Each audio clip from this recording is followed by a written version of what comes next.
Então eu quero começar pelo mais tradicional. O mais tradicional é o acrílico. Então, o acrílico eu utilizo no sistema pó e líquido para fazer a acrilagem das placas. Em alguns momentos eu faço o acrílico manipulado. E por que a gente tem que ter essa variação? Porque em alguns momentos eu quero que o acrílico fique um pouquinho mais direcionado em alguns pontos, como por exemplo quando eu vou fazer as pistas. As pistas oclusais são essas partes aqui sobre os dentes posteriores. Então no momento que eu vou fazer as pistas, e eu vou colocar aqui uma plaquinha de vidro para poder deixar essa pista bem retinha, eu já fiz um vídeo sobre isso, está disponível aí no Instagram.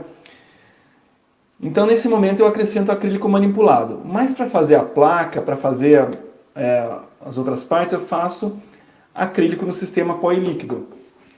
Sempre acrílico autopolimerizável, né, que é o acrílico, não é o acrílico prensado, que precisa ferver, então é uma mistura de pó e líquido, mistura de polímero e monômero, que depois que a gente prepara, ela já começa a polimerizar, começa a endurecer, começa até a formar bolhas, né, sozinho, e por isso a gente tem que pôr numa panela de pressão.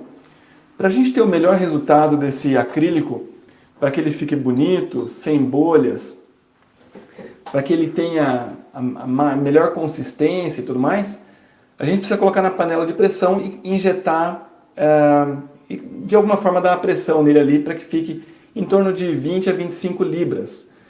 Com essa medida, a gente evita as bolhas. Tá? Então, claro, não pode demorar muito para levar até a panela de pressão, porque, como eu disse, as bolhas vão se formando sozinhas, mas a gente tem que, sendo uma panela com água ou sem água, a gente tem que dar esse tipo de pressão. Existem uma série de panelas diferentes, né? Quem é da área de ortodontia possivelmente já viu panelinhas, aquelas panelinhas que você coloca água até ela transbordar de água.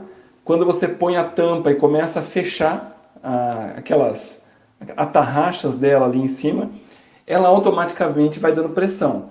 Esse é o tipo mais, talvez o mais antigo, mais rudimentar, que funciona, né? Funciona para muitos casos, mas a maneira que eu prefiro e que eu indico para as pessoas é que compre panelas maiores, panelas que caibam articuladores dentro. Né? Então, por exemplo, quando eu faço aparelhos de ronco-apneia, deixa eu pegar um articuladorzinho aqui, eu faço com o articulador de Binler. Então é esse articulador aqui, meio esquisitão. E a razão de eu utilizar esse tipo de articulador é porque ele tem algumas regulagens. Então é possível fazer movimentos com a mandíbula, né? Na verdade, no articulador o que mexe é a parte de cima, é a maxila. Mas a gente entende que a maxila está fixa e a mandíbula a gente consegue movimentar um pouquinho. Então, esse articulador talvez não caiba em qualquer panelinha pequena, né? Então, por isso eu já indico uma panela grande.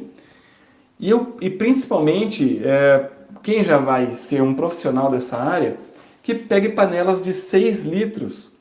São aquelas panelas de pressão, as maiores mesmo. Aquelas que a tampa encaixa e depois só gira para poder fechar. Esse é o melhor modelo de panela. E as de 6 litros cabem até um articulador semi-ajustável. Então, se eventualmente, para fazer aparelhos de ronco, eu não uso semi-ajustável, não é necessário. Mas se você for fazer uma mio relaxante, receber um articulador semi-ajustável, a panela de pressão de 6 litros vai resolver todos os casos, né? Então, se é para investir em algum tipo de panela de pressão, que seja já essa grande. Então é assim que a gente tem o melhor resultado de polimerização do acrílico. E depois, para conseguir um acabamento bonito, né, um acabamento, deixar o acrílico liso, isso eu comentei algumas vezes durante a semana, depende de um processo de acabamento que é relativamente simples. Dá um certo trabalho, sim, né? Quanto mais você quiser deixar o aparelho bonito, mais tempo você vai investir em cima dele. Mas é utilizar uma broca, por exemplo, uma broca fresa que vai fazer um desgaste maior, para você dar um formato no seu acrílico, Depois uma broca maxi-cut que faz um desgaste mais suave, você vai deixar o acrílico um pouco mais liso. E depois com uma lixa, você deixa o acrílico um pouco mais liso. Para finalizar esse acabamento eu levo para o torno de polimento, né? Para fazer um polimento mecânico.